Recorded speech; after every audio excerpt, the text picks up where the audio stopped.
আমাদের গত ক্লাসে আমরা শিখেছিলাম আমাদের মাইক্রোসফট ওয়ার্ড এর স্ক্রিন পরিচিতি। স্ক্রিন পরিচিতি এর জন্য আমাদের ধারণা থাকতে হবে, যাতে আমাদের কাজগুলো করাটা আমাদের জন্য সহজ হয়। আমরা যে কাজটাই করি না কেন, যে ব্যবসাটাই ধরি না কেন, সেই কাজটা সম্পর্কে, সেই ব্যবসা সম্পর্কে আগে আমাদের জানতে হবে। ঠিক আমরা যে কোর্সটাই করি না কেন, সেই কোর্সের কি কাজ, এবং যে প্রোগ্রামটা আমরা শিখি না কেন, সেই প্রোগ্রামটার কি কাজ এবং তার স্ক্রিন পরিচিতি কেমন, সেটাও আমাদের বিস্তারিত জানার আগে শিরোনামগুলো জানতে হবে। আলহামদুলিল্লাহ আমরা জেনেছি টাইটেল বার, রুলার, তারপরে ডকুমেন্ট, ক্রল বার, রিবন বার, এগুলো সবকিছু আমরা জেনেছি। মেনু বার কাকে বলে, মেনু বারের মধ্যে কি কি কাজ, মেনু বার কোন মেনুতে ক্লিক করলে কি কাজগুলো হয়, এর একটা ধারণা পেয়েছি এবং বিস্তারিত জানার চেষ্টা করছি। যেমন গত ক্লাসে আমরা আলোচনা করেছিলাম ফাইল মেনুর সেভ এবং ওপেন ও ক্লোজ, এই তিনটা কমান্ড সম্পর্কে আমরা জেনেছিলাম। সেভের কাজ হলো কম্পিউটারের মধ্যে সংরক্ষণ রাখা, সংরক্ষণ করা। এটা আমরা সবাই সেভ শিখার পর থেকে ক্লিয়ার হয়েছে। ওপেন এবং ক্লোজ এর কি কাজ, সেগুলো আমরা জেনেছি। সর্বশেষ জেনেছিলাম এক্সিটের কাজ। এর মধ্যবর্তী যে সকল কমান্ড গুলো রয়েছে, আজকে আমরা সেই কমান্ড গুলো সম্পর্কে বিস্তারিত আলোচনা করব। কমান্ড গুলোর মধ্য থেকে প্রথমে রয়েছে সেভ। বলেন দেখি সেভের কি কাজ ছিল।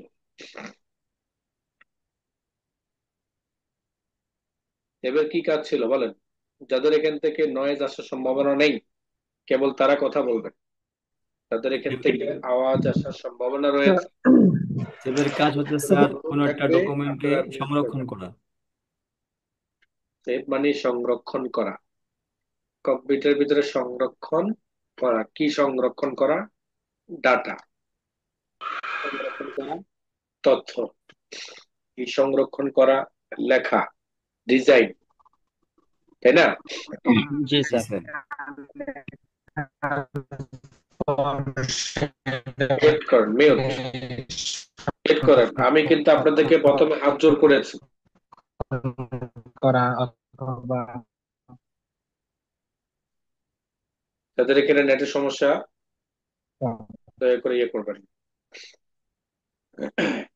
কারণ আমার সমস্যা হয় না, কারণ আমি একটা রুমের মধ্যে আছি, কিন্তু অনেকে ক্লাসে আছে, অনেকেই কানে হেডফোন লাগিয়ে কাজ করছেন। তাদের জন্য এটা অবশ্যই সমস্যার কারণ হয়ে দাঁড়াবে। ট্যাবের কাজ হলো আমাদের যে কোনো ধরনের ডিজাইন, লেখা ইত্যাদি গুলো কম্পিউটারের মধ্যে সংরক্ষণ করা। আমরা যখন সেভ ক্লিক করি তখন নতুন ফাইলের ক্ষেত্রে একটি টপ আপ বক্স আসে। আর যখন আমরা পুরাতন ফাইলগুলো খুলি, তখন ফাইল থেকে ওপেনের মাধ্যমে পুরাতন ফাইলগুলো খোলার জন্য আমরা একটা টপ আপ পাই। এই টপ আপটা যখন আমরা আমাদের সামনে আসে, তখন সেই টপ আপের মূলত কাজ হলো, যে কাজটি আমরা করতে চাই সেই কাজটি করার জন্য একটা আলাদাভাবে আপনাকে প্রোগ্রামগুলো বা কাজগুলো আপনার সামনে তুলে ধরে। ফলে সেখান থেকে সেই কাজগুলো আপনি আলাদাভাবে করতে পারছেন। এই হলো টপ আপ বক্সের কাজ। যেমন সেভ যখন করেছেন, তাহলে অবশ্যই কম্পিউটারের মধ্যে সংরক্ষিত একটা ফাইল রয়েছে। আপনি চলে যান ওপেনের মাধ্যমে। যখন কোন একটা ফাইল ওপেন করছেন, যেমন আমি ডেস্কটপ একটা ফাইল রেখেছিলাম ফিফথ ক্লাস, দেন আমি ফিফথ ক্লাসে যখন ক্লিক করব, ওপেন ক্লিক করব, তখন সেই ফাইলটি কিন্তু ওপেন হয়ে যাবে। এই যে ফাইলটি ওপেন হয়ে গেছে, আমি আমার কম্পিউটারের বিজয়টা অ্যাক্টিভ করলাম, এবার লিখলাম আমরা একটি স্বাধীন দেশ পেয়েছি।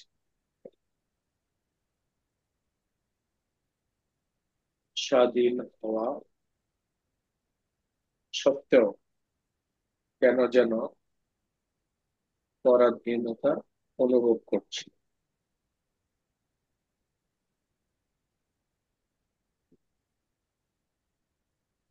জানি না কেন মনে হচ্ছে এমন। এই যে একটা টেক্সট লিখলাম, এই যে টেক্সটটা ফাইলটি ওপেন করার পরে লিখেছি, কিন্তু এটা কম্পিউটারকে নির্দেশ করি নাই যে এটা সংরক্ষণ করো। আমাকে চলে যেতে হবে ফাইল থেকে সেভ। যখন আমি এখন সেভে ক্লিক করব, অথবা কিবোর্ড থেকে কন্ট্রোল এস প্রেস করব, কিবোর্ড থেকে কন্ট্রোল এস প্রেস করব, তখন অটোমেটিক ভাবে এটি সেভ হয়ে যাবে। কন্ট্রোল এস, এর সাথে এস। এবার যখন আমি ফাইল থেকে ক্লোজ করে দিব ডকুমেন্ট,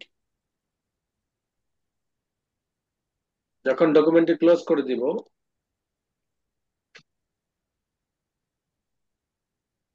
তখন আমার স্ক্রিন থেকে চলে যাবে। বাট ওপেন করার পর যে লেখাটি আমরা লিখেছিলাম সেই লেখাটি পেয়ে যাব। এটা হলো সেভ ওপেন এর কাজ। সেভ এর কাজ হলো লেখা কম্পিউটারের মধ্যে সংরক্ষণ করা। ওপেন এর কাজ হলো যে সকল ফাইলগুলো কম্পিউটারে সংরক্ষণ রয়েছে ওই সকল ফাইলগুলো ওপেন এর সাহায্যে ওপেন করা বা খোলা। ক্লোজ এর কাজ হলো আমার কম্পিউটারের মধ্যে যে ফাইলটি বর্তমানে ওপেন আছে ওই সকল ফাইলগুলো একটা একটা করে ক্লোজ এর মাধ্যমে বন্ধ করা। তিনটা ক্লাসের, গত ক্লাসের তিনটি কমান্ড আজকে আবার রিভাইজ দেওয়া হয়েছে, এর কারণ পরবর্তী একটা কমান্ড রয়েছে মাঝে যেটির নাম হলো সেভ এস। সেভ এস এর কি কাজ? এটির কাজ হলো, এর একাধিক কাজ রয়েছে। এক নাম্বার কাজ হলো একটি ডকুমেন্ট ক্রিয়েট যে করেছি সেটি কম্পিউটারের মধ্যে রেখেছি, কিন্তু অনেক সময় ওই ফাইলটি ওই ফাইলটি ডুপ্লিকেট কপি করা লাগে সংস্করণের জন্য। যেমন আপনি একটা ফাইল তৈরি করেছেন বা একটি বই বের করেছেন, সেই বইটি দ্বিতীয় সংস্করণ বের করতে চান, কিন্তু আপনি চাচ্ছেন প্রথম সংস্করণের বা প্রথম প্রকাশনার যে বইটি রয়েছে, যে ম্যাটারটি রয়েছে, সেটি যাতে তার স্থলে থাকে, অর্থাৎ ওইটিও যাতে সংরক্ষণে থাকে। এবং নতুন সংস্করণ করার জন্য ওই ফাইলটিকে আপনি কপি করতে চান, সেই কপিটা আপনি সেভএস এর মাধ্যমেও করতে পারবেন। সেভএস এর সেকেন্ড কাজ হলো, আপনি চাইলে আপনার এই ফাইলটাকে লক করতে পারবেন। সেভএস এর থার্ড নাম্বার কাজ হলো, অনেক সময় আমাদের কাজ করার সময় এই যে ফাইলটি রয়েছে এই ফাইলটি পিডিএফ করার প্রয়োজন হয়। পিডিএফ ফাইলটি যেভাবে রয়েছে ফিফথ ক্লাস, সে ফিফথ ক্লাসই থাকবে। এমএস ওয়ার্ড ফাইল যেভাবে রয়েছে ওইভাবেই থাকবে। কেন ওইভাবে থাকবে? যেমন আপনার মাদ্রাসা প্রশ্ন করেছেন, সেই প্রশ্নগুলো আপনার প্রিন্টার না থাকাতে অন্য কম্পিউটার থেকে প্রিন্ট আউট করবেন। অন্য কম্পিউটার থেকে যদি আপনি প্রিন্ট আউট করতে চান, আপনি যখন আপনার মোবাইল কিংবা মেমোরি কার্ড কিংবা পেন ড্রাইভ এই ডিভাইসগুলোর মাধ্যমে আপনার কম্পিউটার থেকে ফাইলটি নিয়ে যাবেন, তখন যার কম্পিউটারে নিয়ে যাবেন তার কম্পিউটারে ওপেন করার সময় বা ওপেন করার পরে আপনার কম্পিউটারে যেভাবে সেটিং করেছেন, ব্যাকআপ দিয়েছেন, সাজিয়েছেন, ওইভাবে নাও থাকতে পারে, ভেঙে যেতে পারে। আর এই ভেঙে যাওয়ার কয়েকটা কারণ থাকে। Number one, Windows same same না হওয়ার কারণে ভার্সনগত। উইন্ডোজ 10 আমার এখানেও আপনার এখানেও, কিন্তু আমার এখানে ভার্সন 10, আপনার এখানে ভার্সন 12, এইটাও একটা কারণ। আবার office program same same version না হওয়ার আরেকটি কারণ। থার্ড নাম্বার হলো ফন্ট। আমার কাছে যে ফন্টটি রয়েছে তার কাছে সেই ফন্টটি না থাকার কারণ। এভাবে একাধিক কারণে আপনার কম্পিউটারের সাজানো গোছানো ফাইলটি ওই কম্পিউটারের মধ্যে ভেঙে যেতে পারে। এই কারণে এই সকল কাজগুলো আপনি যদি পিডিএফ করে নিয়ে যান, তখন এটি আর ভাঙবে না, যেভাবে আপনার কম্পিউটারে ছিল ঠিক ওই অবস্থায় থাকবে। সেই পিডিএফটি আপনি একাধিক ভাবে করতে পারবেন। Number one, save. Number two, print. এবং নাম্বার থ্রি, আপনার সরাসরি পিডিএফ, অর্থাৎ কমান্ডে রয়েছে এই জায়গা ফাইলের মধ্যে পিডিএফ। এই তিনটা মাধ্যমে আপনি কি করতে পারবেন? পিডিএফ করতে পারবেন। যেমন ফাইল রয়েছে, এভাবে দেখতে পারবেন যে সেন্ড, সেভ এন্ড সেন্ড, সেখানে গিয়েও কি করা যাবে? পিডিএফ করা যায়। তো এইরকম একাধিক সিস্টেম রয়েছে যেগুলোর মাধ্যমে পিডিএফ করা যায়। সেভেজ থেকে একটি কাজ হলো পিডিএফ। যেমন ফিফথ ক্লাসের মধ্যে যে লেখাগুলো রয়েছে, সেই লেখাগুলোকে আমরা পিডিএফ করতে চাই। এর জন্য আমাকে এই সেভেজ টাইপ থেকে একটি রয়েছে ফাইল নেম, যেখানে আমাদের ফাইলটির নাম শো করবে। আরটি রয়েছে সেভেজ টাইপ। আপনি সেভেজ টাইপে ক্লিক করে যখন পিডিএফ ক্লিক করবেন, তখন আপনার থেকে লোকেশন চাইবে, কোথায় রাখতে চান। যেমন ফিফথ ক্লাস ডেস্কটপে রাখতে চাই। এবার আপনি সেভ কমান্ডে ক্লিক করেন। আপনি যখন সেভ কমান্ডে ক্লিক করবেন, তখন আপনার এই ফাইলটি, মাইক্রোসফট ওয়ার্ড ফাইলটি পিডিএফ আকারে তৈরি হয়ে যাবে। কোথায় রয়েছে? ডেস্কটপে। যেহেতু আমি শর্টকাট দিয়ে রেখেছিলাম, তাই আমার এখানে ডেস্কটপে রয়েছে। এটা দেখেন, fifth class PDF.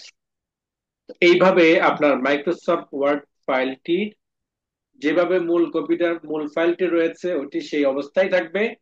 Just duplicate copy হবে, সেটা মূল ওয়ার্ড ফাইল হিসেবে নয়, পিডিএফ ফাইল হিসেবে এটি কপি হবে। সেভেজ থেকে একটা কাজ শিখলাম। সেভেজের সেকেন্ড কাজ হলো লক করা। কি ধরনের লক করা? যেমন আপনার ফিফথ ক্লাস ফাইলটি যখন ওপেন করেন, তখন কিন্তু সরাসরি কি হয়ে যায়? ওপেন হয়ে যায়। কিন্তু আমাদের ব্যক্তিগতভাবে অথবা ব্যবসায়িক হোক বা যে কোনো পারপাসে হোক, কিছু গুরুত্বপূর্ণ ডাটা থাকে যেগুলো অন্য কেউ যাতে ওপেন করতে না পারে, এর জন্য লক করতে হয়। সেই লকটিও আপনি সেভেজ থেকে করতে হবে আপনাকে। আপনি যখন যে ফাইলটি সেভ রয়েছে বা যে ফাইলটি আপনি লক করতে চান, সেই ফাইলটি প্রথমে ওপেন করবেন। ওপেন করার পরে আপনি চলে যাবেন সোজা নিচের দিকে টুলস। সেখান থেকে দেখতে পারবেন যে জেনারেল অপশন। আপনি জেনারেল অপশনে গিয়ে দুটি পাসওয়ার্ডের বক্স পাবেন। দুই জায়গার মধ্যে দুই ধরনের পাসওয়ার্ড বসিয়ে দিতে পারেন। আবার চাইলে সেম এক ধরনের পাসওয়ার্ড দুই জায়গায় দিতে পারেন। আবার চাইলে লক একটাও মারতে পারেন। আমি এখানে দুইটাই মারলাম, 0101। উদাহরণস্বরূপ একটার মধ্যে দিলাম 0101, আরেকটার মধ্যে দিলাম 1010। তাহলে কি হবে? আমার পাসওয়ার্ড যদি কেউ ভেঙে ফেলে, সেকেন্ডটা ভাঙতে পারবে না। আবার যদি আমি ওকে ওকে ক্লিক করি, তখন আরেকটি টপ আপ বক্স আসবে। এটা আসার কারণ হলো, দেখেন, রিএন্টার পাসওয়ার্ড টু ওপেন। সে আমাকে বলে দিচ্ছে আমাকে যে আপনি পুনরায় টাইপ করুন যে পাসওয়ার্ডটি ওপেন দিয়েছিলেন। কোন পাসওয়ার্ড? যেমন এই পাসওয়ার্ডটার নাম হলো ওপেন, আর এই পাসওয়ার্ডটার নাম হলো মডিফাই। আমি ওপেনে দিয়েছিলাম 0101।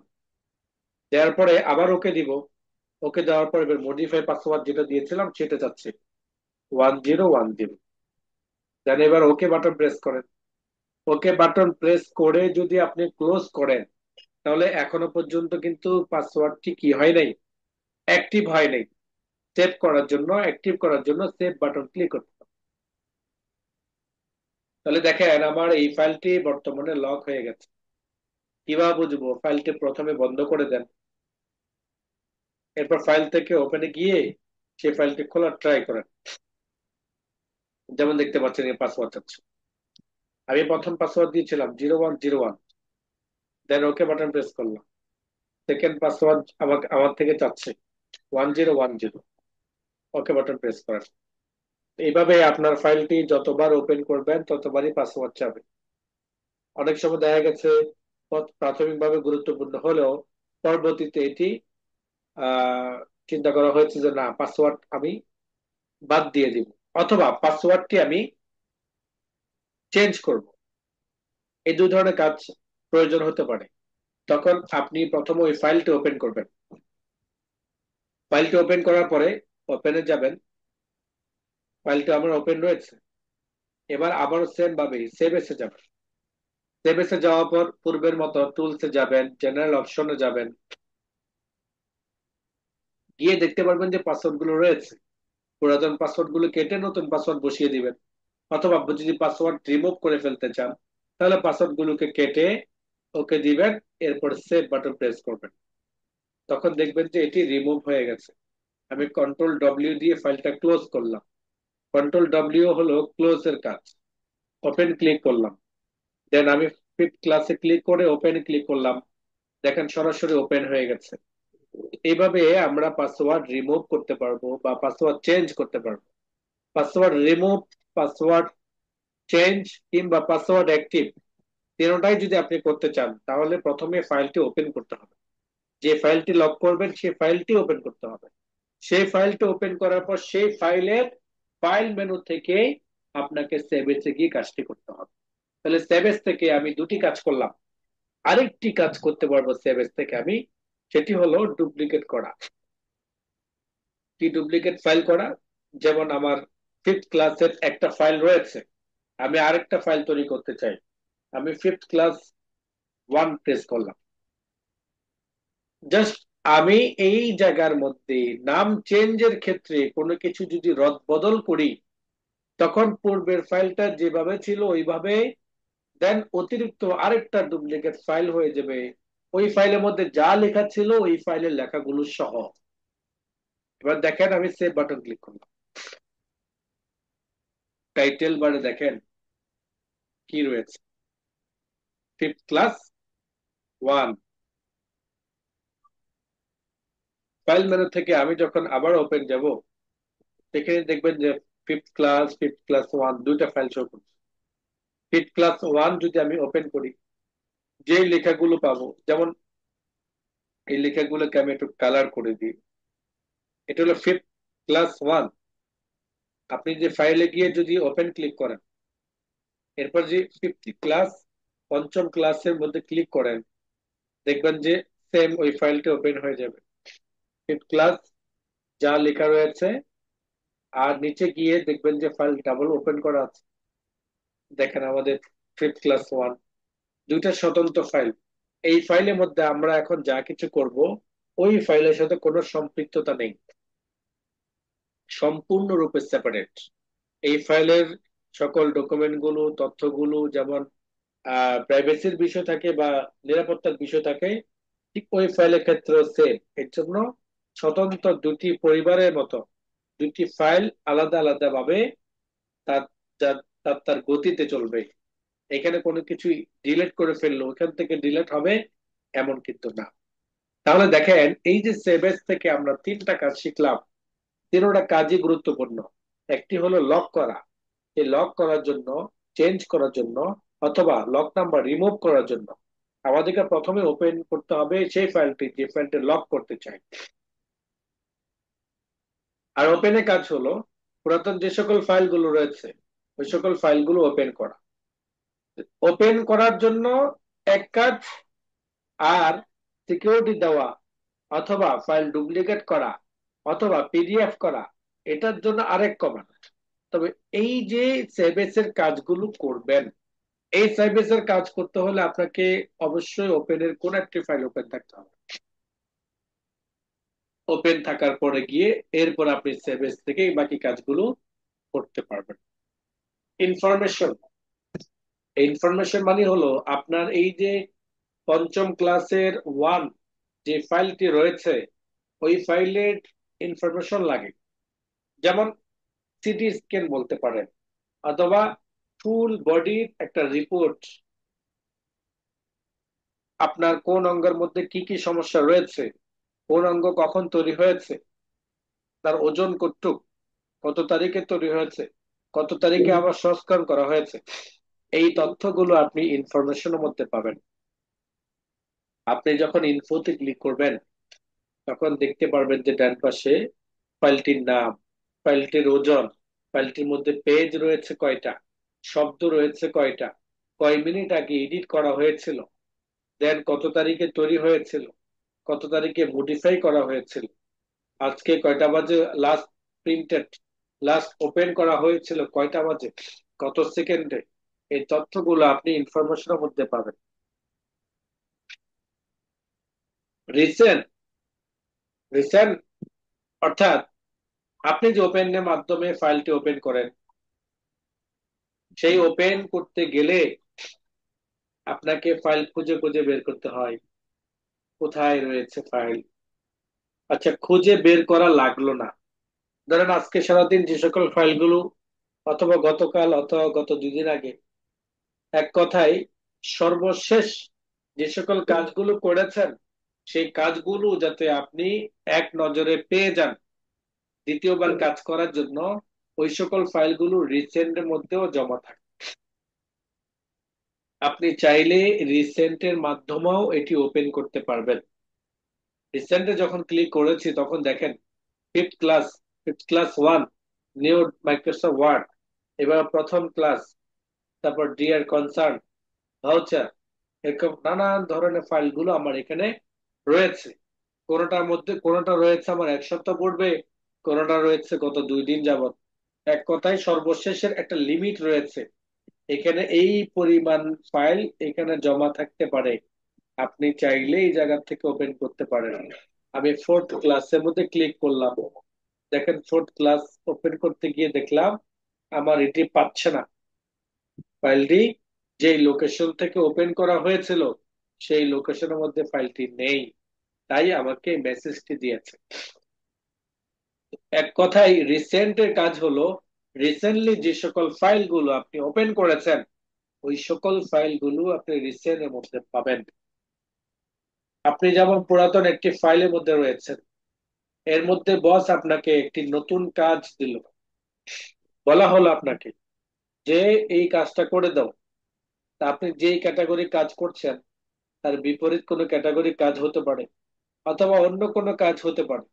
যেই কাজই হোক হোক না কেন, প্রতিটি নতুন কাজ যেন নতুন ফাইলে হয়, এই জন্য নতুন একটা ফাইল ক্রিয়েট করার প্রয়োজন হতে পারে। আপনি একটি কাজের মধ্যে রয়েছেন, এর মধ্যে যদি আপনি নতুন একটি ফাইল ওপেন করতে যান, হয়তো আপনাকে স্টার্টে যেতে হবে, তারপরে সেখান থেকে মাইক্রোসফট অফিস ওয়ার্ল্ডে গিয়ে সেখান থেকে বের করতে হবে, অথবা ডেস্কটপ থেকে শর্টকাট তৈরি করতে হবে। কোথাও যাওয়া লাগবে না, আপনি সরাসরি ফাইল মেনুতে যাবেন, ক্লিক করবেন নিউ। আপনি যখন নিউতে ক্লিক করবেন তখন এখানে আসবে ব্ল্যাঙ্ক ডকুমেন্ট। ব্ল্যাঙ্ক ডকুমেন্ট অথবা ক্রিয়েটে যদি আপনি ক্লিক করেন, নতুন আরেকটি ফাইল তৈরি হয়ে যাবে। এই নতুন আরেকটি ফাইল কিবোর্ড থেকে শর্টকাট ভাবে যদি আপনি তৈরি করতে চান, তাহলে আপনাকে ক্লিক করতে হবে কন্ট্রোল এন। আপনি যদি কন্ট্রোল এন বাটন প্রেস করেন তাহলে নতুন আরেকটা ফাইল চলে আসবে, অথবা আপনি যদি ফাইল মেনুতে গিয়ে ক্লিক করেন, এরপর ব্ল্যাঙ্ক ডকুমেন্টে ডাবল ক্লিক করেন, তখন আরেকটা ফাইল তৈরি হয়ে যাবে। অথবা কুইক অ্যাক্সেস বারের মধ্যে রয়েছে নিউ, সেখানে ক্লিক করলে আরেকটা ফাইল তৈরি হয়ে যাবে। এভাবে 3 পদ্ধতিতে আমরা নতুন ফাইল তৈরি করতে পারি। এই 3 পদ্ধতি তখন কার্যকর হবে যখন একটি ফাইল ওপেন করা থাকবে। এই 3 নাম্বার এই 3টা পদ্ধতি ওপেন করা থাকার পরে করতে পারবেন। যদি কোনো ফাইল ওপেন করা না থাকে তাহলে নতুনের মতো ওই স্টার্ট মেনুতে গিয়ে আপনাকে নতুন ফাইল বের করে, অথবা ডেস্কটপ থেকে শর্টকাট ভাবে ফাইল ক্রিয়েট করে আপনাকে বের করতে হবে। আসসালামু আলাইকুম। রায়হান ভাই অনেক ভালো হয়েছে মাশাআল্লাহ। একতলা বিল্ডিং এর যে হিসাবটা দিচ্ছেন, তবে আপনি কিন্তু আমাদের বিল্ডিং এর শুরু থেকে শেষ পর্যন্ত ইঞ্জিনিয়ার, আপনার কথাই সবকিছু হবে ইনশাআল্লাহ। আহ এটা আপনি নিজে।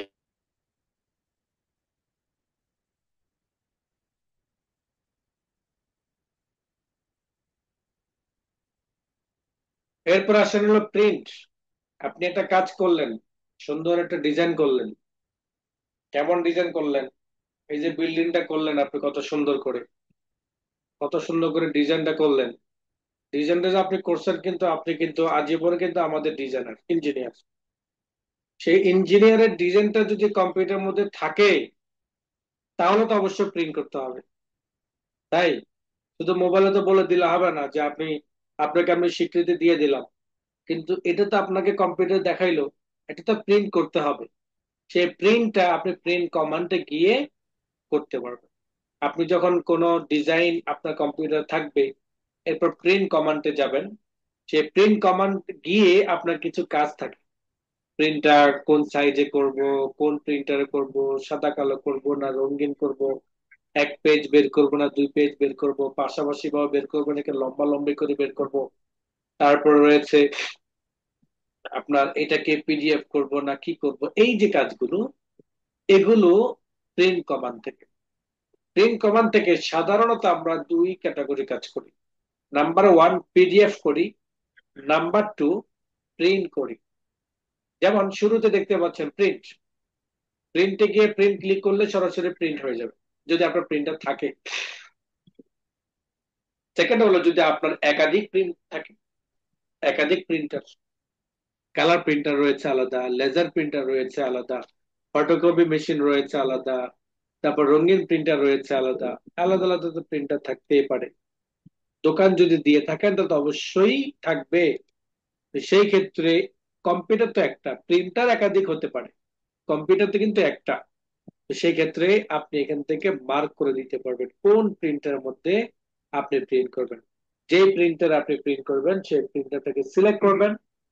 তারপরে গিয়ে নিচের কমান্ড গুলোতে কাজ করবেন। নিচের কমান্ড কি? এই ফাইলের মধ্যে যা পেজ রয়েছে সবগুলো যদি প্রিন্ট করতে চান তাহলে প্রিন্ট অল পেজ। যদি শুধুমাত্র কারেন্ট পেজ করতে চান তাহলে প্রিন্ট সিলেকশন। আর যদি প্রিন্ট সিলেকশন মানে হলো নির্দিষ্ট যেগুলো, যেটা সিলেক্ট করা থাকে, কোনো লেখা, কোনো বক্স, এগুলো।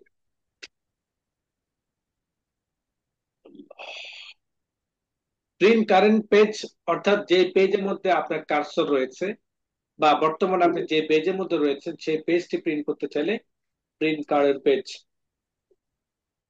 আর যদি আপনি অমুক অমুক নির্দিষ্ট পেজ অথবা এত থেকে এত এইভাবে প্রিন্ট করতে চান তাহলে আপনাকে ক্লিক করতে হবে প্রিন্ট কাস্টম রেঞ্জ।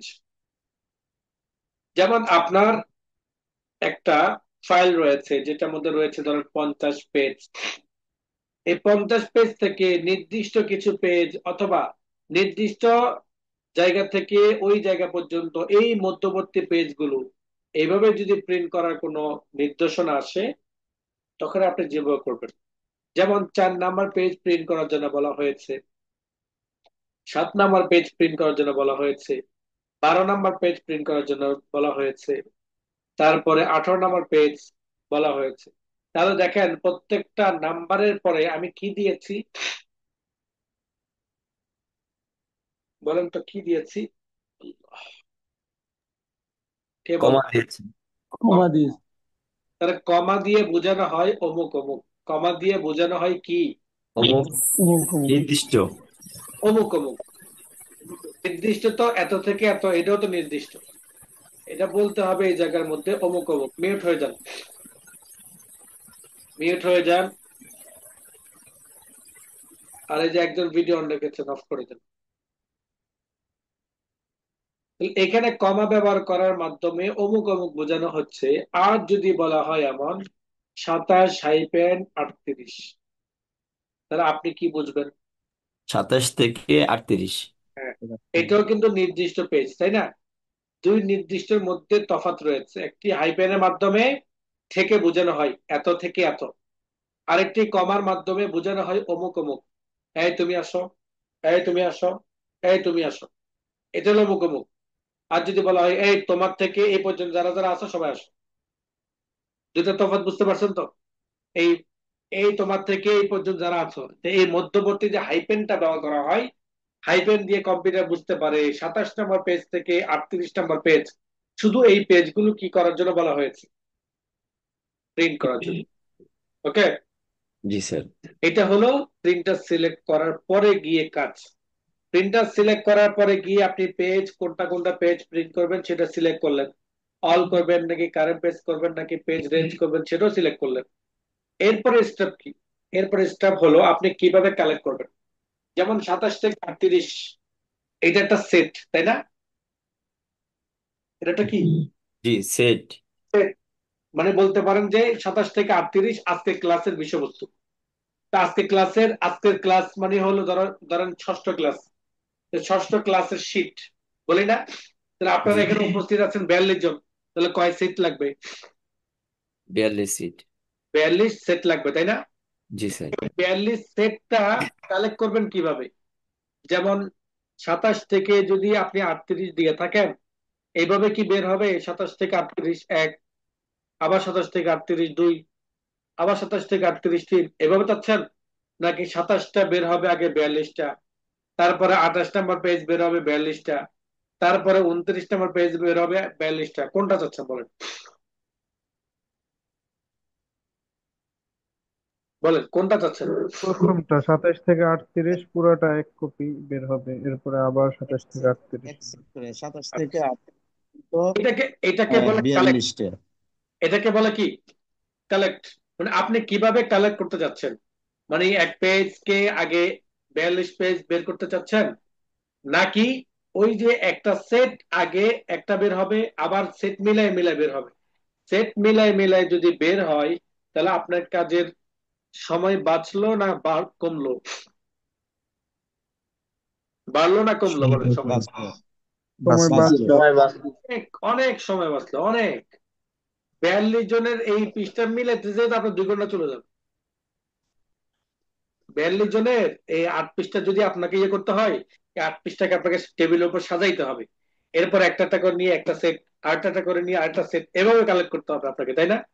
কিন্তু যখন কম্পিউটার আপনি বলে দিবেন, মিয়া ভাই 27 থেকে 38 নম্বর পেজ, তুমি আমাকে 42টা সেট বের করে দাও, আর সেই 42টা সেট বের করবো এভাবে, 27 থেকে 28 এক সেট, আবার 27 থেকে 28 এক সেট, এভাবে আমাকে বের করবা। সেই কালেক্টটা আপনাকে বলে দিতে হবে। এখানে রয়েছে দেখেন, কালেক্ট 1 2 3 এক সেট, 1 2 3 আরেক সেট, 1 2 3 আরেক সেট, আপনাকে বুঝিয়ে দেওয়া হয়েছে, দেখেছেন? দেখেছেন? জি স্যার। জি স্যার। এটার মধ্যে দেখাচ্ছে দেখেন, 1 নম্বর পেজ আগে অনেকগুলো বের হবে, তারপর 2 নম্বর পেজ আবার যে পরিমাণ দিয়েছেন ওই পরিমাণ বের হবে, 3 নম্বর পেজ আবার যে পরিমাণ দিয়েছেন এবার বের হবে, আবার এগুলো টেবিলে সাজাইয়ে আবার মিলাইতে হবে, তারপর পিন আপ স্টাপলার করতে হবে, মেলা টাইপ। ঝামেলা। তো আপনি দুই ভাবেই নিতে পারবেন, এটাকে বলে হয় কালেক্ট। এটা আপনাকে কি করতে হবে? সেটের ক্ষেত্রে মিলা দিতে হবে, সব ক্ষেত্রে এটা লাগে না। শুধুমাত্র এই ধরনের কোন সেটের ক্ষেত্রে প্রয়োজন হলে সেটা, তাও এটা ডিফল্ট ভাবে থাকে 1 2 3 1 2 3 এভাবে। কারণ কম্পিউটার বুঝে এই যুগের মানুষ কাজ করার লোক না, সব অলস এবং চোরা টাইপের, এরা আমাকে দিয়ে কাজ করাবে। কম্পিউটার কি এটা বুঝে, জি। আমাকে দিয়ে আর বোঝার কারণে অটোমেটিক ভাবে ডিফল্ট হিসাব আছে। আসেন প্রিন্ট, আপনি এই প্রিন্টটা করবেন যে এটা খাড়াখাড়ি করবেন না পাশাপাশি করবেন, সেটাও আপনি এখান থেকে নির্ণয় করে দিতে পারেন। যেমন পাশাপাশি হয়ে গেছে, যদি খাড়াখাড়ি দিতে চান তাহলে খাড়াখাড়ি। অনেক সময় সেটিংস এর কারণে সেটিং ইয়া না করে দিলে, আপনার সেট না করে দিলে অনেক সময় কাজের মধ্যে সমস্যা হয়। আবার দেখেন আপনার কাজ রয়েছে A4 এর, আপনার কাজ রয়েছে কি A4। A4 মানে হলো আপনি যে কাগজগুলো ব্যবহার করেন দোকানদার থেকে, এই কাগজের বিভিন্ন সাইজ রয়েছে, তার মধ্যে একটা সাইজের নাম হলো A4, আরেকটার নাম হলো লিগেল। এই দুটা দিয়ে পরিচয় দিলে আপনারা বাকিগুলো বুঝে নিতে পারবেন। যেমন আমাদের স্ট্যাম্প সাইজ দেখেছেন কিনা কেউ? স্ট্যাম্প চুক্তিপত্র জি। জি স্যার। স্ট্যাম্প সাইজটা একটু লম্বা হয় না? হয় না? Legal size. জি। এই সাইজ হয় লিগেল সাইজ, কি বলা হয়?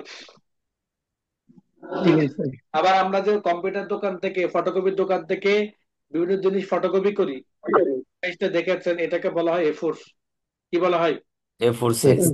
A4 লিগেলের মতো অনেক ধরনের সাইজ রয়েছে, A4 লিগেলের মতো আরো অনেক ধরনের কি রয়েছে, সাইজ সাইজ রয়েছে।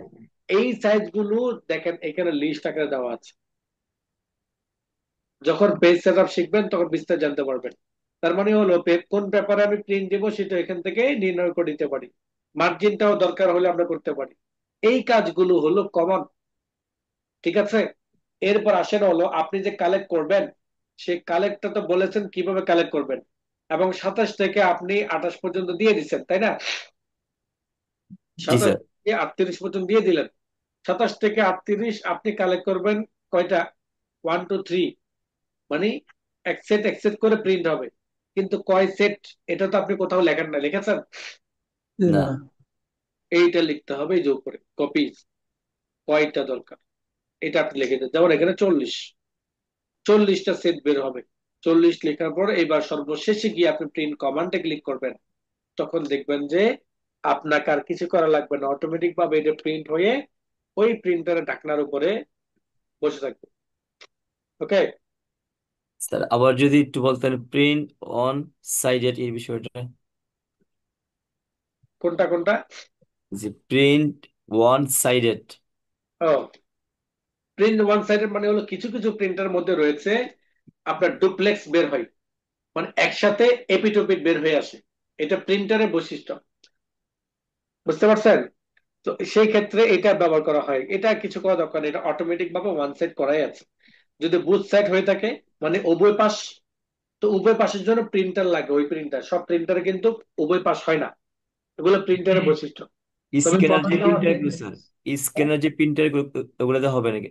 মানে ফটোকপি, না না, স্ক্যানার প্রিন্টার না, ওই যে ফটোকপির বড় বড় মেশিন গুলো আছে না, জি ছোট জি মেশিন গুলো না, বড় বড় মেশিন গুলো, জি জি। যেগুলো দেখবেন যে মানে আমার সাইজ লম্বা, হ্যাঁ, সেকেন্ডে এগুলোর বের মধ্যে, হয় একটা করে। হ্যাঁ, জি, আপনার মিনিটের মধ্যে দেখা গেছে 60 থেকে 70টা বের হয়। বের হয়ে যায় জি। এইগুলোর মধ্যে সাধারণত এই ইয়েগুলো থাকে। যারা ওই যে বড় বড় পিডিএফ থেকে বই বের করে, দেখেন না, নীলকাত কিলকাত, জি। এই কাজগুলো করে, এইগুলা এই বুথ সাইড আর কি, মানে ব্যাক সাইড সব প্রিন্ট অটোমেটিক ভাবে হবে একসাথে। ও, জি স্যার। তাহলে দেখেন, এই যে প্রিন্ট কমান্ডটা বুঝতে পারলেন, সরাসরি প্রিন্ট যখন করবেন তখন আরো বুঝতে পারবেন। ও, এরপর আসেন 7 সেন্ট বললাম। আপনি যদি পিডিএফ করতে চান, পিডিএফ করা কিন্তু একটা সিস্টেম শিখেছেন সেভ থেকে, আরেকটা সিস্টেম হলো প্রিন্ট কমান্ড থেকে যে পিডিএফ, আরেকটা সিস্টেম হলো সেভ এন্ড সেন্ড থেকে। তিনটা সিস্টেমে পিডিএফ করা যায়। স্যার একটু যদি, যে আমরা মাদ্রাসার মধ্যে যে প্রশ্নগুলো করি, তো এক জামাতে যেমন 15 জন স্টুডেন্ট আছে, তখন এই ক্ষেত্রে প্রিন্ট থেকে একটু দেখাই দিলে যে এই প্রশ্নটা 15 স্টুডেন্টের জন্য এক একটা ভাগ হয়ে আসবে, এরকম একটু বলে দিলে সহজ হতো। আবার বলেন। মাদ্রাসার মধ্যে আমরা যে প্রশ্নগুলো করি, যেমন হ্যাঁ। এক জামাতের মধ্যে ছাত্র সংখ্যা আছে 15 জন, হুম। তো 15 জনের কাছে এক এক কপি করে থাকবে। হ্যাঁ। আর 15 জন ছাত্রের ভিতরে এই ক্লাস আছে 10টা সাবজেক্ট। হ্যাঁ। তো এক একজনের সাবজেক্টের জন্য একটা করে প্রশ্ন, 10টা সাবজেক্ট, 10টা কপি হবে, 15 কপি হবে। এরকম যদি প্রিন্ট থেকে দেখা দিতেন, ওই যে প্রিন্টের মধ্যে যাওয়ার পর যেতে বলছিলেন এরকম। এখানে এখানে কথা আছে, সাধারণত প্রশ্নগুলো করা হয় ক্লাস ভিত্তিক, জি শ্রেণী ভিত্তিক। আর এই কারণে শ্রেণী ভিত্তিক ফাইলগুলো করা হয়, যাতে এই ফাইলটা প্রিন্ট দিলে একসাথে ওই ওই ক্লাসের যে কয়জন, ওই কয়টা সিট যাতে একসাথে বের করা যায়।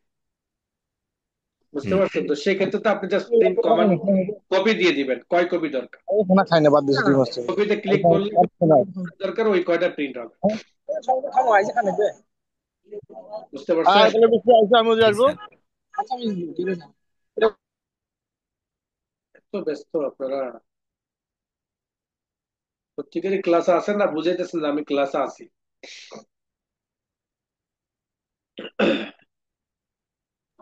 চেষ্টা দিয়ে আছে ইনশাআল্লাহ। এরপর আসেন হেল্প। এই হেল্পটা আমাদের প্রয়োজন নেই। এই হেল্পটা এই জন্য প্রয়োজন নেই, যেহেতু এটা মাইক্রোসফট ওয়ার্ড এর আপনার ওয়েবসাইটে গিয়ে আপনাকে নিয়ে যাবে, নিয়ে গিয়ে আপনাকে কি কি ধরনের সব সমস্যার ভুগতেছেন ওই ধরনের একটা আপনাকে সাপোর্টটা দিবে তারা। তো এটা প্রয়োজন নেই আমাদের, এটা কখনো লাগেও না। আর আমরা ইংলিশ এক্সপার্টও না। আর ওই জায়গা থেকে সমাধান করার ওইরকম এক্সপার্ট যদি আমরা হই, নিজেরা নিজেরা বের করে নিতে পারবো, আর ওখান থেকে গিয়ে বের করার প্রয়োজন হবে না। এরপর আসেন হলো অপশন। অপশনে অনেকগুলো কাজ রয়েছে, নেক্সট ক্লাসে আমরা অপশনে একটা গুরুত্বপূর্ণ কাজ শিখবো। যারা নেক্সট ক্লাস থাকবেন না তারা বুঝতে পারবেন যে আসলে গুরুত্বপূর্ণ ক্লাসটা কতটা ইম্পর্টেন্ট ছিল। এখান থেকে নর্মালি আমরা একটা কাজ শিখেছিলাম অ্যাডভান্স, তাই না? রুলার কিভাবে আনে এবং আরবি নাম্বার গুলো কিভাবে আনে, এই অপশন মূলত এই অপশন যেটাকে আমরা মোবাইলের সেটিং বলি না, মোবাইলের সেটিংসে গিয়ে আমরা কি কাজ করতে পারি? পরিবর্তন করা, কোনো বিষয় নতুন করে অ্যাড করা। অনেক ধরনের চেঞ্জেবল কাজগুলো করা যায়। জি ভার্সন আপডেট করা, তারপরে আপনার এই থিম চেঞ্জ করা, তারপর অনেক ধরনের, এক কথায় মোবাইলের সকল সেটিং গুলো সেটার মধ্যে থাকে। ঠিক মাইক্রোসফট ওয়ার্ডের কিছু রদবদল করতে হয় ক্ষেত্র বিশেষ, মানে কমান্ড গুলোর রদবদল বলতে, যেমন আমার আর ইংলিশ করা আছে, সেটাকে আমাকে আরবিটা আরবি সময় আরবি যাতে আনতে হয়, এই সেটিংটা করতে হয় না? জি স্যার। এটা আমাকে অপশন থেকে করতে হবে। আমার একটা রোলার দরকার, স্ক্রিনে রোলার শো করছে না, সেক্ষেত্রে অপশন থেকে আনতে হয়। তারপর এইভাবে আমার বাউন্ডারি দরকার আনতে হয়। এরকম নানান ধরনের কাজগুলো এই অপশন থেকে করা যায়। ওকে, ক্ষেত্র বিশেষ আমরা আরো স্টেপ গুলোতে সামনে শিখবো। এক্সিট হলো এক্সিট হলো টোটাল ফাইলটাকে বন্ধ করে দেওয়া, যেটা গত ক্লাস আমরা শিখেছি। ক্লাস থেকে আমরা রিবন বারে চলে যাব, অর্থাৎ স্যার একটু ফাইল মেনুটা স্বতন্ত্রভাবে স্বতন্ত্রভাবে আলাদাভাবে শুরু করছে। এটার সাথে রিবন বারে কোনো সম্পর্ক নেই, বাট ওপেন থেকে শুরু করে বাকি সবগুলো মেনু রিবন বারের সাথে সম্পর্ক। প্রত্যেকটা রিবন বার থেকে আমরা হোম মেনুগুলোতে ক্লিক করব, দেন রিবন বারে যতগুলো পণ্য আছে সেটা সে বিস্তারিত জানবো।